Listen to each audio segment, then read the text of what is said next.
দিনটা ছিল নভেম্বর মাসের অমাবস্যার পরের দিন, আর আমরা সকাল সকাল সবাই মিলে গাড়িতে ক্যাটারিং এর মালপত্র গুছিয়ে নিয়ে বেরিয়ে পড়েছি সেলিমপুর যাওয়ার উদ্দেশ্যে, যার কাছাকাছি রেল স্টেশন ছিল ঢাকুরিয়া। আমরা কিন্তু সকাল সকালই ভিআইপি রোড হয়ে পৌঁছে গেলাম দিদিদের বাড়ি। মায়ের পুজো উপলক্ষেই পুজোর পরের দিন দিদিদের বাড়ি অতিথিদের আপ্যায়ন করার দায়িত্ব দেওয়া হয়েছিল আমাদের। প্রথমেই কিন্তু আমরা আলুর দমের আলুগুলোকে নুন হলুদ জলে সেদ্ধ করতে বসিয়ে দিয়েছি। এদিকে মাসি বিভিন্ন রকম সবজি কাটছে। আজ আমাদের এখানে বাফেটের অ্যারেঞ্জমেন্ট করতে বলা হয়েছিল, তাই তো রাহুল ভাই সব বাসনগুলো সাজিয়ে নিচ্ছে। এদিকে পায়েসের দুধটা জাল দিতে বসানো হয়েছে, আর অল্প অল্প করে সবজি কাটা হচ্ছে, আর লাবড়ার সবজি কিন্তু ডোবা তেলে ভাজা চলছে। আমরা সবাই মিলে বাবুজি কেক দিয়ে একটু ব্রেকফাস্ট করে নিলাম। ডাটা শাকগুলোকে ভালো করে সেদ্ধ করে নেওয়া হয়েছে, এবার মশলার সাথে কষানো চলছে। কষিয়ে নিয়ে সমস্ত ভেজে রাখা সবজিগুলো দিয়ে দেওয়া হলো। আর যেহেতু দুপুরেই সমস্ত অতিথিরা খেতে আসবে, তাই আমাদের হাত চালিয়ে এক এক করে সব রেসিপিগুলো নামাতে থাকলাম। এখন আমরা পনির পাসিন্দার পনিরগুলোকে কেটে নিয়েছি। আমাদের সবাইকে কিন্তু দিদিরা প্রসাদও দিয়ে গেল। এখন আমরা আলুর দমটা নামিয়ে নেব। সবশেষে একদিকের কড়াইয়ে খিচুড়ির মশলা কষানো চলছে, আরেকদিকে ফ্রাইড রাইস নামানো হচ্ছে। গোবিন্দভোগ চাল ও সোনামুগ ডাল সমপরিমাণে দিয়ে আমাদের খিচুড়ি রেডি। এবার আমরা ওপর থেকে ভাজা পনির ও ভাজা ফুলকপি ছড়িয়ে দিচ্ছি। আজকের পনির পাসিন্দাটা আমরা একটু অন্য স্টাইলে বানিয়েছি, কারণ দিদি আমাদের ব্যাটারে কোটিং না করে ব্রেড ক্রামসে কোটিং করতে বলেছিল, আর ভেতরের পুরটাও ছিল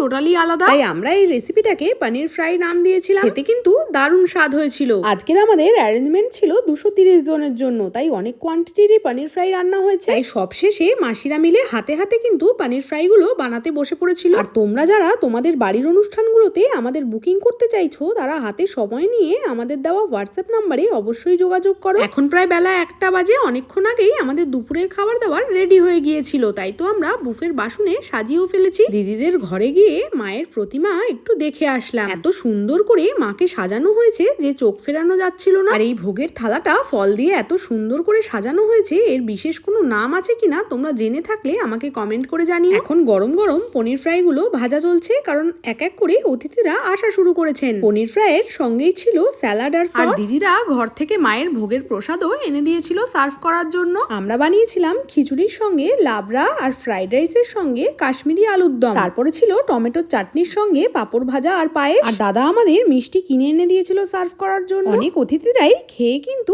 ভারী প্রশংসা করে গেছে। রাজশ্রী মণ্ডল দিদিভাইকে জানাই অনেক ধন্যবাদ, এত দূর থেকে আমাদের ওপর এত বড় দায়িত্ব দেওয়ার জন্য। সমস্ত কাজবাজ সেরে কলকাতার জ্যাম পেরিয়ে আমাদের ফিরতে ফিরতে আজ অনেক রাত হয়ে গেল।